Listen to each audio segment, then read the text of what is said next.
औरंगजेब कबर वादाच्या पार्श्वभूमीवर एनआयचं पथक सुद्धा संभाजीनगरमध्ये दाखल झालं आणि एनआयच्या पथकाकडून औरंगाची कबर असलेल्या खुलताबाद परिसराची पाहणी सुद्धा करण्यात आलेली आहे या पथकाकडून।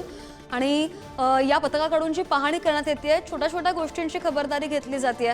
काही ठिकाणी संचारबंदी जमावबंदी होती त्या ठिकाणी शिथिलता देण्यात आली, मात्र तरी सुद्धा पुन्हा एकदा ती संचारबंदी लागू करण्यात आलेली आहे आणि याच सगळ्या छोट्या छोट्या गोष्टींची पाहणी करण्यासाठी आढावा घेण्यासाठी एनआयचं पथक आता संभाजीनगरमध्ये दाखल झालेलं आहे।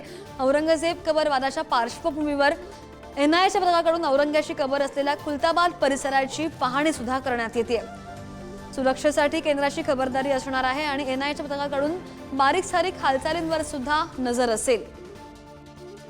नागपूरच्या दंगलीनंतर राष्ट्रीय सुरक्षा यंत्रणा सतर्क झाल्या आहेत। आपण सध्या आहोत ज्यामुळे संपूर्ण राज्यामध्ये हा वाद सुरू झाला होता त्या औरंगजेबाच्या कबरीच्या ठिकाणी। माझ्या पाठीमागे तुम्ही पाहू शकता की हीच ती औरंगजेबाची कबर आहे। औरंगजेबाच्या कबरीच्या वादानंतर नागपूरमध्ये झालेल्या दंगलीनंतर आता सर्वत्र बारीक लक्ष ठेवण्यासाठी एनआयची टीम छत्रपती संभाजीनगरात दाखल झाली आहे। यासोबतच मराठवाड्यातील जालना, परभणी, नांदेड, बीड, उदगीर याही ठिकाणी एनआयची टीम लक्ष ठेवण्यासाठी दौरे करीत आहे अशी माहिती सूत्रांकडून मिळाली आहे। सध्या एका टीमने छत्रपती संभाजीनगर शहर, खुलताबाद परिसर व याच औरंगजेबाच्या कबरी परिसरामध्ये पाहणी केली आहे। शिवाय मराठवाड्यातील जालना असेल, परभणी, नांदेड जवळ असलेल्या विदर्भातील बुलढाणा या जिल्ह्यातही हालचालीवरील लक्ष केंद्रित केले आहे।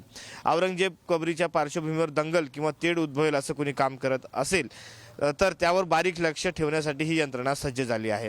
विशेषतः ज्या जिल्ह्यात शहरात दंगलीची पार्श्वभूमी आहे त्या ठिकाणी तपास यंत्रणेने या रेखी सुरू केली असल्याची माहिती देखील समोर आली आहे। परभणी, जालना, नांदेड या ठिकाणी देखील पथक गेलेले आहे। तेथील संशयित हालचालीवर देखील लक्ष ठेवले जात आहे। त्यासाठी स्थानिक एटीएस अधिकारी व कर्मचाऱ्यांची देखील मदत घेतली जात असल्याची माहिती समोर आलेली आहे।